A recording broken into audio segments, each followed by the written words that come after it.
எனக்கு எல்லாருமே மருமகளுக்கு தான் நினைச்சேன். ஆனா நீங்க என் பொண்ணுங்கம்மா. நீங்க 3 பேருமே என் பொண்ணுங்க. இது பாருங்க, இப்போ ஒன்னும் கெட்டு போயிடல.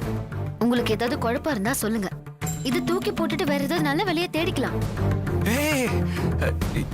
என்ன நீ? நான் அப்படி கேள்விப்பட்டேன். உனக்கு அந்த நியூஸ் வந்துச்சான்னு கேட்டேன். மத்தபடி எனக்கு எந்த குழப்பமும் இல்லை.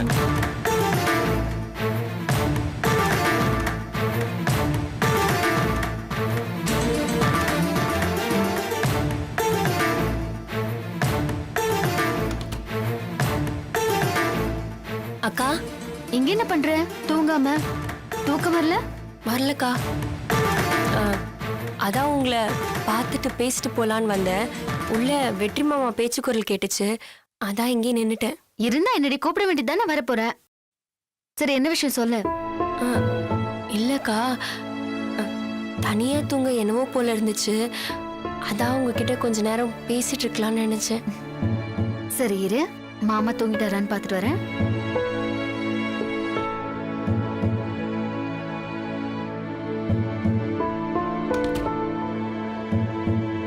வா, தூங்கிட்டாரு. என்ன விஷயம்? உள்ள போய் உட்காந்து பேசலாம். சரி வா.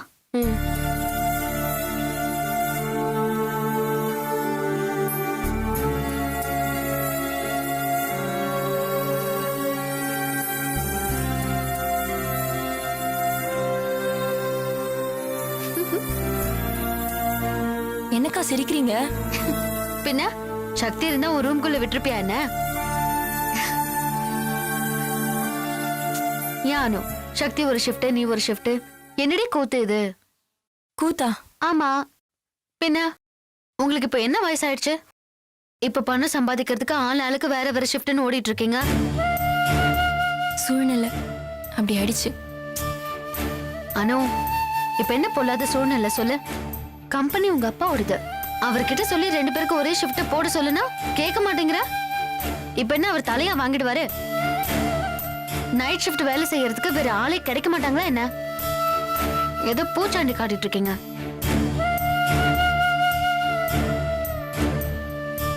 என்ன இங்க பாரானோ, பிடிக்காத புருஷனா இருந்தாலும் பக்கத்துல இருக்கிறதா சந்தோஷமே. நீயும் சக்தியும் ரொம்ப அன்னோன்யமா இருந்தீங்க. எப்படிதான் இப்படி தனித்தனியா இருக்கீங்களோ? ஏய், இந்த ஷிஃப்ட் எல்லாம் மாத்தி தொல்லடி. அதை மாத்த முடியாதுக்கா. சரி, அப்ப வேலையை தூக்கி போடு. இது பாரு, ஆண்டவ புண்ணியத்துல எனக்கும் ஷூட்டிங் போயிட்டு இருக்கு. மாமாவும் இப்ப சம்பாதிக்க ஆரம்பிச்சுட்டாரு. இது போதாதா? மாத்த முடியாத வேலையில எதுக்கு இப்ப உட்காந்து மாட்டிக்கிட்டு இருக்கீங்க? நாங்க மாட்டிக்கிட்டு இல்லக்கா, மாட்டி விட்டதே நான் தான். என்ன சொல்ற? நீ எதுக்கு மாட்டி விட்ட? நானும் சக்தியும் ஒன்னா இருக்க கூடாதுன்னு தான் இப்படி பண்ண. என்னடி சொல்ற? என்ன குழப்புற? சக்தி இல்லாம உன்னால தூங்கவே முடியல. ஆனா நீதான் ஒன்னா இருக்க கூடாதுன்னு முடிவெடுத்தணும் சொல்ற. என்ன சொல்ற? ஒழுங்கா சொல்லு. ஆமாக்கா, நானும் அவரும் ஒன்னா இருக்க கூடாதுன்னு டாக்டர் சொல்லிருக்காங்க. டாக்டர் சொன்னாங்களா? ஏன், ஏதாவது ப்ராப்ளமா? எனக்கு தான்க்கா ப்ராப்ளம். அட, புதுசா இப்படி ஒரு கதையை சொல்ற. என்னாச்சுன்னு சொல்லு. அக்கா, என் யூட்ரஸ் இன்ஃபெக்ஷன் ஆகி புண்ணாயிடுச்சு. அந்த புண்ணு ஆறணும்னா குறைஞ்சது 1 வருஷமா தான் ஆகுமா. அது வரைக்கும் நானும் சக்தியும் தாம்பத்தியம் வச்சு கூடாதான். உனக்கு மட்டும் ஏன் இப்படி எல்லாம் நடக்குது? நான் குழந்தை பெத்துக்க கூடாதுங்கிறதுக்காக கடவுள் என்னென்னமோ பண்ணி பாக்குறாரு. அனு, என்னடி இது? இந்த விஷயம் சக்திக்கு தெரியுமா? தெரியாதுக்கா. தெரியாததுனாலதான் இந்த ஷிஃப்ட் கதெல்லாம். உங்க பாஷையில சொல்லணும்னா இந்த கூத்தெல்லாம். ஏன் நீ சக்தி கிட்ட சொல்லல? சக்தி கிட்ட சொன்னா அவன் புரிஞ்சுப்பான். புரிய வைக்கிறது கஷ்டம் இல்லக்கா, நல்லா புரிஞ்சுப்பாரு. ஆனா வேற மாதிரி புரிஞ்சுப்பாரு. புரியல அக்கா, அவரால இந்த விஷயத்தை தாங்க முடியாதுக்கா. குழந்தை கலைஞ்சப்போ எனக்கு ஆறுதல் சொல்றேன்னு அவருக்கு அவரே தான் ஆறுதல் சொல்லிட்டாரு. அந்த ஷாக்ல இருந்தே அவர் இன்னும் வெளியில வரல. இதுல இந்த விஷயமும் தெரிஞ்சா நம்ம சக்தியை மறந்துட வேண்டியதுதான். ஏய், என்ன பேச்சு பேசுற? அதுக்காக இந்த ஷிஃப்ட் அது இதுன்னா அவன் மனசோடைச்சு போயிடுவான்டி. அக்கா, நானே மனசு உடைஞ்சதான் இதெல்லாம் பண்ணிட்டு இருக்கேன். எனக்கு வேற எந்த வழியும் தெரியலக்கா. சக்தி கிட்ட இதை பக்குவமா எடுத்து சொல்லலாம்ல. அது மட்டும் இல்லாம ஒரு இன்ஃபெக்ஷனுக்கும் இதுக்கும் எந்த சம்மந்தமும் இருக்கிற மாதிரி எனக்கு தெரியலடி. நம்ம ஒண்ணு பண்ணலாம், ஒரு நல்ல கைனகாலஜிஸ்ட் கிட்ட செகண்ட் ஒப்பீனியன் கேட்கலாம். இல்லக்கா, சிட்டிலேயே பெஸ்ட் கைனகாலஜிஸ்ட் தான் இதை சொன்னாங்க. அவங்க எந்த தப்புக்கும் இடம் கொடுக்க கூடாதுன்னா இப்படி ஒரு கண்டிஷனே போட்டிருக்காங்க. என்னடி இது? நீங்க 2 பேரும் சந்தோஷமா இருக்கிறத பார்த்து நான் சந்தோஷப்பட்டேன். என்னடி வாழ்க்கை இது? எனக்கு இதானக்கா கிடைச்சிருக்கு. அனு, இங்க பாரு, நம்ம குடும்பத்தோடைய நிலைமை தலைகீழ ஆனதுனால எல்லாரோட வாழ்க்கையும் அப்படிதான் இருக்கு. வெற்றி மாமாவை பாரு, உழைக்க வேண்டிய காலத்துல ஊரை சுத்திட்டு இப்ப ஏதோ சம்பாதிக்கிற சேர்த்து வைக்கிறேன்னு சுத்திக்கிட்டு இருக்காரு. வீட்டுக்கு வீடு வாசப்படியானோ. எல்லாத்துக்கும் ஒரு முடிவு இருக்கு. நம்ம விஷயத்துக்கு முடிவு வராதா என்ன? நீ இதுக்கெல்லாம் ஃபீல் பண்ணாத, ஓகே? உனக்கு ஒரு கவலைனா எனக்கு ஒரு கவலை. உங்களுக்கு என்னக்கா கவலை? அதெல்லாம் எதுக்கு கேட்டுக்கிட்டு? அதெல்லாம் விடு, நீ ரெஸ்ட் எடுத்துக்கோ அனு. அக்கா, இப்ப சொல்ல போறீங்களா இல்லையா? அனு, இங்க பாரு, எனக்கு இந்த நடிக்கிற வேலை சுத்தமா பிடிக்கல. உங்க வெற்றி மாமா கிட்ட நான் மறைமுகமா சொன்னேன், அவருக்கு புரியல. இப்ப நான் நேரடியா சொன்னதுக்கு அவர் என்ன சொன்னார் தெரியுமா? என்ன சொன்னாருக்கா? உன் மேல எனக்கு நம்பிக்கை இருக்கு, அது போதும்னு சொல்லிட்டு நல்லா இழுத்து போத்திக்கிட்டு படுத்துட்டாரு. சரி, அதை விட, அதெல்லாம் வேண்டாம். தேவையில்லாம நீ ஃபீல் பண்ணாத. கண்டிப்பா இதை சக்தி கிட்ட எடுத்து சொன்னா புரிஞ்சுப்பான், புரியுதா? தூங்கு. Good night. Good night.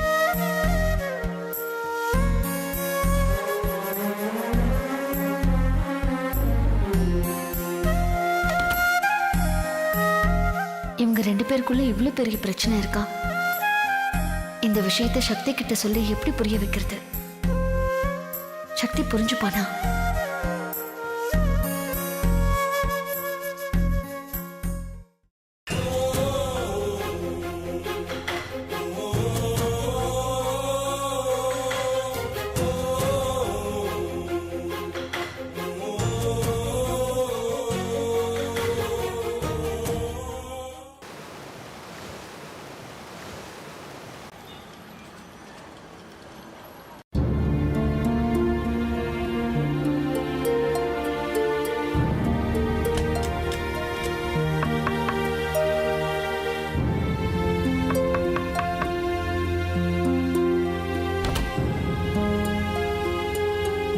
சக்தி, அனு,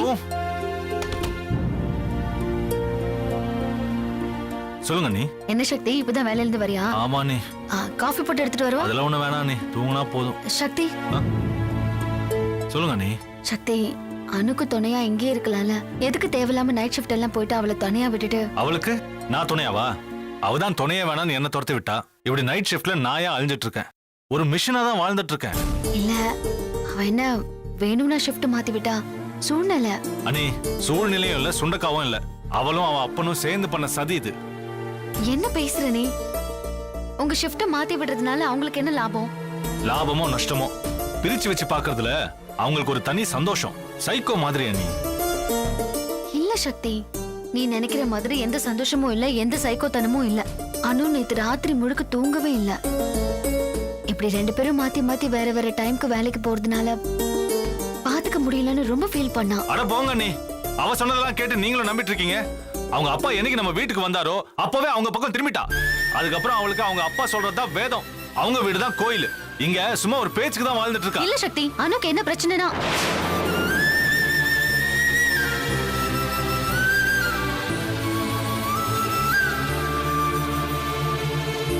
இங்க பாரு, நீ தெரியாம பேசுற. அவ உள்ளுக்குள்ள எவ்வளவு அழுதுட்டு இருக்கான்னு தெரியுமா? ஒரு பொண்ணால எல்லாத்தையும் வெளிப்படையா பேச முடியாது. கொஞ்சம் புரிஞ்சுக்கோங்க. அண்ணி, உங்க தங்கச்சிய நீங்க தான் மெச்சிக்கணும். அவளுக்கு பணக்கார திமிரு. என்ன மதிக்கிறது இல்ல, நான் சாப்பிட்டேனா இல்லையான்னு கூட யோசிக்கிறது இல்ல. ஒரு கருணை அடிப்படையில போன் பண்ணி கூட விசாரிக்கிறது இல்ல. தேவையில்லாம நீ புரிஞ்சுக்காம பேசுற. நாம சொத்தை எழுந்ததுல எங்க மாமனார் வீட்டுக்கு போய் தங்கி இருக்க கூடாது. அவர்கிட்ட வேலைக்கும் போயிருக்க கூடாது. போனா மரியாதை போயிடும்னு இவகிட்ட நான் நல்லா பாடம் கத்துக்கிட்டேன். ஆனா அண்ணி, நான் திரும்பினா அவளுக்கு என்ன ஆகும்னு தெரியல. நம்ம குடும்பம் இருக்கிற நிலைமையில என்னால அவங்களுக்கு எந்த மன வருத்தமும் வந்துடக்கூடாதுங்கிறதுக்காக தான் நான் கொஞ்சம் அமைதியா இருக்கேன். இல்லைன்னா எப்பயோ எல்லாத்தையும் தூக்கி எறிஞ்சிருப்பேன். அவளையும் சேர்த்து தான் சொல்றேன். சக்தி, என்ன பேச்சு பேசுற?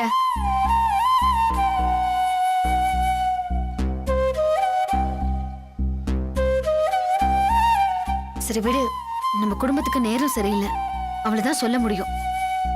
மத்தபடி யார் மேலயும் எந்த தப்பும் இல்ல. கண்டிப்பா இது மாறும், கொஞ்சம் பொறுமையா இரு. சரி, நீ போய் தூங்கு.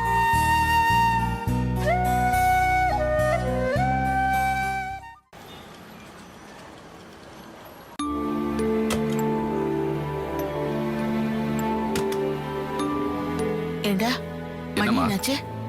எட்டாச்சுமா. ஏன் அப்பா இன்னும் வரல? ஃபோன் பண்ணாருமா, வந்துடுறாராம். வந்துடுவாரு, நீங்க கவலைப்படாதீங்க. சரி.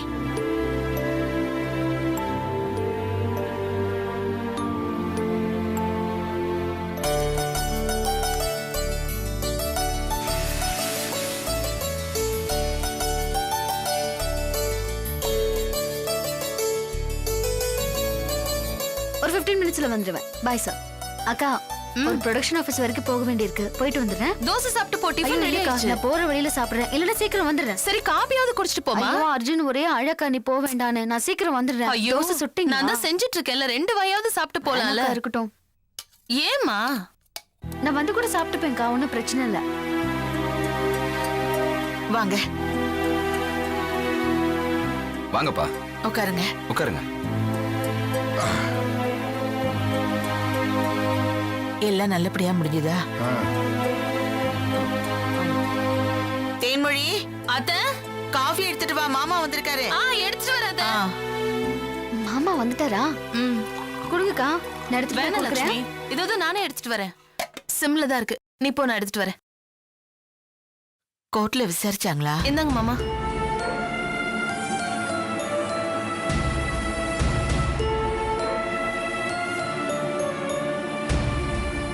ஏங்க, கோர்ட்ல என்ன சொன்னாங்க? ஜட்ஜி நல்லபடியா விசாரிச்சாரா? எங்க விசாரிச்சாங்க? நிறைய கேஸ் இருக்கிறதுனால நம்ம கேஸை தள்ளி வச்சுட்டாங்க.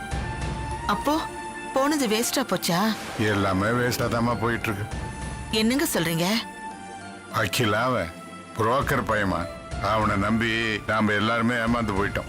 என்ன மாமா நடந்துச்சு? ஏன் இப்படி பேசுறீங்க? வேற எப்படிமா பேச சொல்ற? அந்த வக்கீல் பையன் வாதாடி ஜெயிச்சு கொடுப்பான்னு பார்த்தா சொத்தை எழுதி கொடுங்க, ஏதாவது கொஞ்சம் பணம் வாங்கி தரேன்னு சொல்றான். பணமா? யார்கிட்ட? வேற யாருகிட்ட? அந்த பம்பாய்க்காரங்கிட்ட தான்.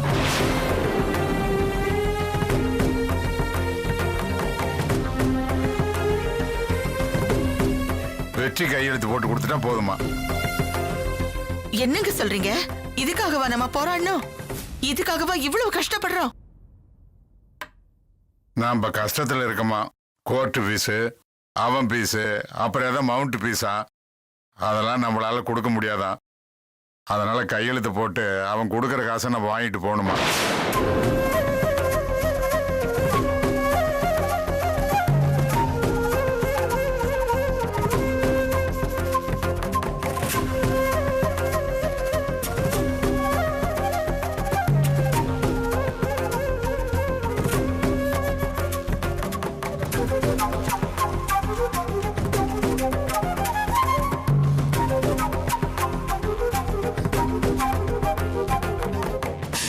மாமா, லாயர் ஃபீஸ் கடைசியா தானே வாங்கிக்கிறேன்னு சொன்னாரு. நம்ம கேஸே ஒரே மாசத்துல முடிஞ்சிடணும்னு நினைச்சு சொன்னானா. மாமா, அப்போ எவ்வளவு நாள் ஆகுமா? நம்ம அடுத்த தலைமுறை வரைக்கும் ஆகுமாமா. அவன் தான் நம்மள காப்பாத்த போறான்னு நம்பிக்கிட்டு இருந்தோமே, இப்படி ஏமாத்திட்டானே. அதான் வள்ளியமே சொல்லிட்டு வந்துட்டேன், நாங்க வேற வக்கீல் வச்சு பாத்துக்கிறோம்னு. ஏதோ பணம் கட்டணும்னு சொன்னீங்க. அதை புரட்டி தான் எல்லாத்தையும் பண்ணணும். அதையே நினைச்சு கவலைப்பட்டுக்கிட்டு இருக்காதீங்க, எல்லாம் சரியா போயிடும். சரி, நீங்க குளிச்சிட்டு வாங்க, நான் டிஃபன் எடுத்து வைக்கிறேன். போங்க. தென்மொழி, டிஃபன் பண்ணிட்டியா? இதோ செஞ்சிட்டு ஆ, இருக்க. சரி.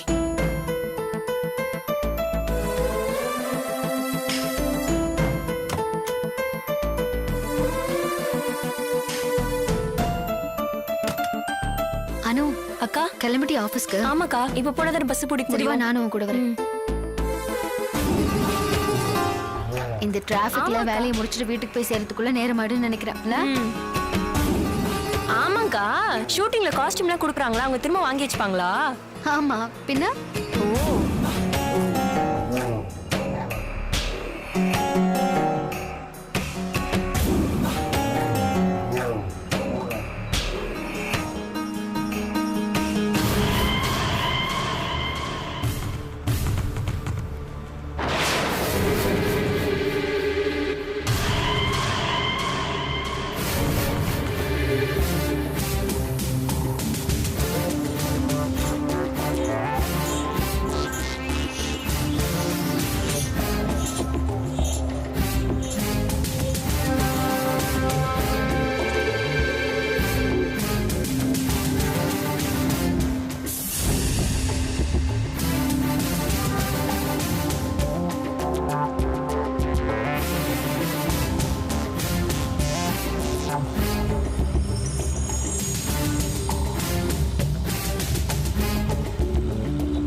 மச்சி இங்கே இருதோ வந்துடுறேன். டேய் எங்கடா போற? வந்துடுறேன்டா.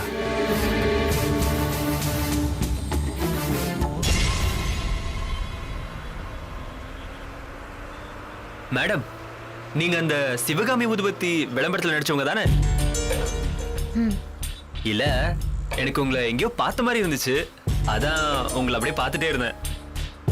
நானும் கவனிச்சுட்டு தான் இருந்தேன். மேடம், நீங்க பார்த்துட்டதுனால தான் நானே வந்து சரண்டர் ஆயிட்டேன். பேசலாமா வேலைமான்னு யோசிச்சுட்டு இருந்தேன். நீங்க நான் பார்த்ததுனால நானே வந்து பேசிட்டேன். இல்லன்னா நீங்க என்ன தப்பா நினைச்சு எனக்கு தர்ம அடி வாங்கி கொடுத்துருப்பீங்க. அப்படிலாம் ஒன்றும் செய்ய மாட்டேன்.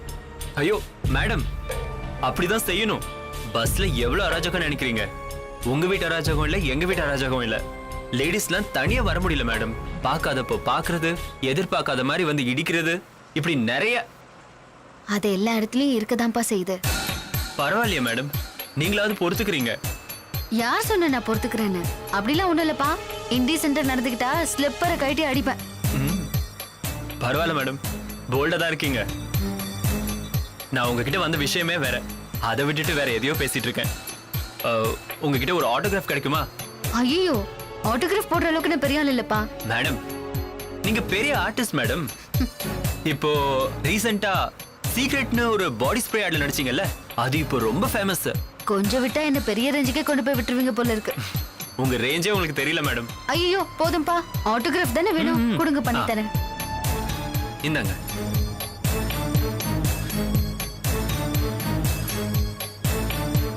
மேடம், இவங்க யாரு? இவங்களும் மாடலா? இல்ல இல்ல, என்னோட தங்கச்சி. Thank you madam. இல்ல, இவங்களுக்கும் நல்ல ஃபியூச்சர் இருக்கு மேடம். உங்க லைன்ல இவங்களை இறக்கி விடலாம்.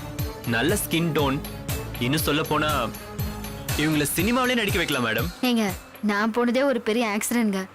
நானே ஏன்டா போகணும்னு நினைச்சிட்டு இருக்கேன். இதுல என் தங்கச்சியுமா, அதெல்லாம் ஒண்ணும் வேண்டாம். மன்னிச்சிருங்க மேடம், அழகா இருக்காங்க, அதனாலதான் சொன்னேன். ஐயோ சார் ப்ளீஸ், போதும் போங்க. சாரி மேடம், ஏதோ தோணுச்சு சொன்னேன். நான் வரேன்.